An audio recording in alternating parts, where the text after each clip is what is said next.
along with the fracture. So we pump it all the way up, and we fill that fracture full of sand or full of ceramic beads as well. And once that's completely full, then we go ahead and relieve that pressure. And as we relieve that pressure, there's a wedge that we've created within that formation. In other words, the natural forces of the earth can no longer close together again. The natural tendency is for it to close straight back up. And that's why we put the proppant in there. At the same time, that proppant, it's little round marbles, it creates a very natural conduit and highly conductive conduit back to the wellbore so that oil can easily flow. As you can see here, millions of pounds of sand are pumped. 2 to 3 million pounds of sand are pumped every single time that we do a fracture in a well. So this is a bit more of the same, it just provides a little bit better detail. And so what I wanted to show you here is it's not just one crack into the formation. Really what we want to do is pump into the matrix of the formation and create a bunch of micro fractures that go yet extend further out into the formation so we get even better exposure and conductivity in that reservoir. So we want to create this micro network of fractures within the formation to access as much as possible of the hydrocarbons we're looking to get. So I'll talk a little bit here about building a Bakken well. So there's been a lot of talk, a lot of worry about the groundwater, rightfully so. It's something that we have to be concerned with, right? And so what we do with fresh water, we drill right through that groundwater system. And once we drill through the groundwater system, we'll run casing in the hole. What casing is, it's a big piece of pipe, and all it does is it goes through that groundwater system, terminates right below it, and then immediately after, we will pump cement down this casing on the inside, circulate back up on the outside, and we'll create a seal between formation and the casing that prevents any fluid movement up into that fresh water. So that's how we protect that fresh water. So there's no chemicals, no contaminants that are used that could harm that freshwater system until we get past it, we seal it, isolate it, then we move on. The next well, you will see that it's just a bit of a continuation of the last one. Next slide, sorry. The last one, we drill with fresh water, we go below the potable water. We do everything we can to ensure that the potable water is protected. It's not only important for everybody who lives here in North Dakota, it's important for the oil companies. Their reputation rests on their ability to safely access the hydrocarbons. And obviously, if they get the populace working against them, they're defeated right from the get-go. So all oil companies, service companies, we're all very, very much committed to protecting that groundwater. It's something we all need and use every day. So this slide simply shows us coming down to the top of the hydrocarbon. The green layer that you see right here is the hydrocarbon layer. And from there, we will start our rotary steering system, and we will kick off and drill 2 miles horizontally. So I've talked a little bit about this, and won't spend a lot of time, but we have a 7-inch casing that comes all the way to the bottom here, that follows up. And we will again pump cement all the way behind that casing, isolating all the other formations that exist, or maybe other oil formations in there, so we don't have a transcommunication between different formations of varying pressures, right?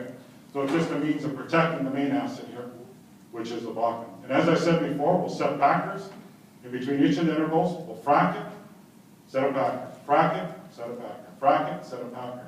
And we can do this 30 to 40 times. So you can imagine fracking a 2-mile wellbore takes a lot of fracks, and that's why we have to do it one stage at a time.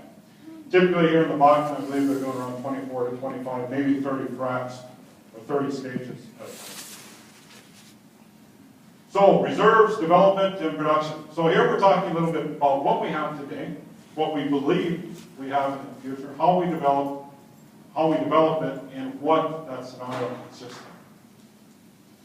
So, how much oil is in the Bakken? I think this is a question that's been asked who knows how many times, and I think it is yet to be determined. I doubt anybody really knows. The problem with assessing how much oil is in a formation is, first of all, imagine trying to figure out how much oil exists in a layer that's sometimes 6 feet, sometimes 15 feet, somewhere in between. It covers 3 states, 2 provinces, hundreds of thousands of miles, varying permeability. So your ability, if you have 6% porosity in one place, 12% in another, that means you have half the possibility of oil in one place and another. So various attempts have been made in trying to understand how much is there. And this is what this graph or table right here depicts. So in the very beginning, Dow and Williams in '74 said there were 10 billion barrels. Saying there's 10 billion barrels there, it doesn't mean that you can pump out 10 billion barrels. It simply means that's how much is there. Again, remember when I talked about the fracture, or the porosity and the fractures and the interconnectedness of the formation? If that porosity doesn't communicate, then you don't have a good reservoir. So there's 10 billion barrels there. How much is productive? We don't know. Webster came in 82 and 84. It's at 92 billion. So now we have 9 times oil that was thought to be there before. So you can go ahead and go on down the list here. You can see everybody's had a crack at it. Wide variation, anywhere from 10 billion to 413 billion barrels of oil. So at the end of the day, I would probably pick a number somewhere in between there, but it's yet to be determined. We simply don't know. We're making our estimates, we're trying to understand, but there's obviously a rich amount of oil trapped in this Bakken formation.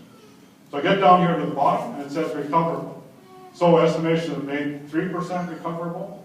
So if we had a 100 billion barrel reservoir, that means we get 3 billion that we're able to extract, because it's such a tight formation. 10%, 18%, 50%. So again, even the experts, people who study this stuff all their lives, they really don't know, right? It varies from place to place, and some reservoirs are very, very good, others not so good. So I would say a good conservative guesstimate would be right anywhere from 10 to 18%. I think that's quite feasible and reasonable. So here we have a slide. Now we're getting to the stuff that you all enjoy. So over on the right-hand or left-hand side of the chart here, we have barrels per day, starting at 100 or 0 all the way up to 1.5 million. This is the years. So this starts back in 1970, goes all the way to 2055. So you can see for, oh man, almost 35 years here, we had a fairly stable production, right around 100,000 barrels a day, sometimes 140, sometimes 70, but jumping around in there. Then in 2000, still there. Then in 2010, I believe it was 2007, a company called Headington came along, drilled into the Bakken. And they're the ones who originally found out that, yes, in fact, the Bakken could be productive. So you can see from there, everybody started catching on to the game. And in 2010, we have a hockey stick, right? It just takes off and it just goes straight up. So we arrived all the way here to about 670,000 barrels. And we have 3 different scenarios here. Proven means we know with certainty that we're going to get that much oil out of the formation. So we know for a fact that we can get 670,000, 700,000 barrels of oil a day out of this formation in the beginning. Probable, there's a 50-50 chance that we can get this one. So the probable scenario runs all the way up to 900,000 barrels a day, which, quite frankly, I think is almost a given. And then the possible, there's a 10% chance that we could get up to 1.3 billion, or I guess 1.2 billion barrels a day, and then tapering off over time. So quite a difference, again, in the possibilities, but I would say, again, the probable seems quite likely these days, the way things are going. One of the things that we're always trying to do in the oil industry is minimize the footprint that we have on any kind of information or on any landowner's land. So in other words, instead of placing 5, 6, 7, 8 pads on a farmer's or landowner's land, we would much prefer to have one plot where we drill 8 wells from it. So we're doing a lot of directional drilling now where in fact we'll drill, here we'll drill into the Bakken, and then we'll come down, drill another well, and we'll go into the Sonic Three Forks. Then we'll do the same thing in the opposite direction. All these wells are directional, and what we'd like to have is 8 wells per 1,280 acre spacing. That's 4 in the middle Bakken, 4 in the Three Forks. We believe we can get about 603,000 barrels of oil equivalent from each of these wells. And here it says 24 stages per well. So it's all about the eco-pad concept. We, in fact, want to ensure that we minimize our footprint and the damage we're doing to our landowners' farms. So here we're looking at the rigs and the wells that we have up here in North Dakota. This is for North Dakota. You can see again, all of a sudden 2010, we doubled the rig. And 2011, up again 2012, this is where we stand. Tremendous growth in rigs. We're running anywhere around 225, 230 rigs a day now here in North Dakota. And we see that continuing on here for about 16 to 20 years. It'll take roughly 16 years to drill out all the land that's available here in North Dakota right now. And then you'll see it starting to taper off as we get closer and closer to drilling out this field. At the same time, you see here, this is the number of wells. So these are all the wells that need to be drilled before we drill it out. Once we get to this point right here, it's a matter of sustaining that production. So we try to sustain that production over time, and we'll need a certain number of rigs in the area in order to do re-entries, workovers, and ensure that the wells they do have keep pumping. And you can see this goes all the way up to 2050. So a lot of us may not still be around by the time when these things are still pumping, myself included. So what do the economics look like? So right now we're drilling anywhere from 1,100 to 2,700 wells a year. Now, again, it all depends upon the economy, it depends upon demand, it depends upon a lot of things. So you can say we're expecting around 2,000 wells per year. In order to drill those 2,000 wells, we'll probably need a couple hundred rigs. With those couple hundred rigs, we will probably have roughly 27,000 jobs that have been created. We'll have another 10 to 15,000 jobs building infrastructure. So when I say building infrastructure, we're needing to build hotels, apartments, housing, pipelines, refineries, on and on it goes. So a lot of infrastructure that needs to be built in order to sustain this growth. So 200 rigs can drill all the wells that we need to secure leases in roughly 1 year. And as I mentioned before, it'll take 16 years to drill out all of the leases that we have here in North Dakota.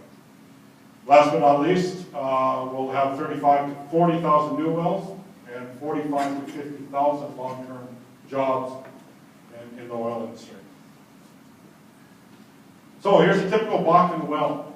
A typical Bakken well, it's a very tight formation. That means it kind of oozes out of there. It takes a long time before it actually goes dry. So during the lifetime of a typical Bakken well, and that's probably hard to explain, but about 615,000 barrels of oil. Out of that 615,000 barrels of oil, we can expect roughly 20 million in net profit from that for the operator, whoever that might be. Roughly 4.3 million will be paid to sustain your local congressmen and senators and many other things. We support the government and taxes. Royalties of up to 7.3 million to landowners.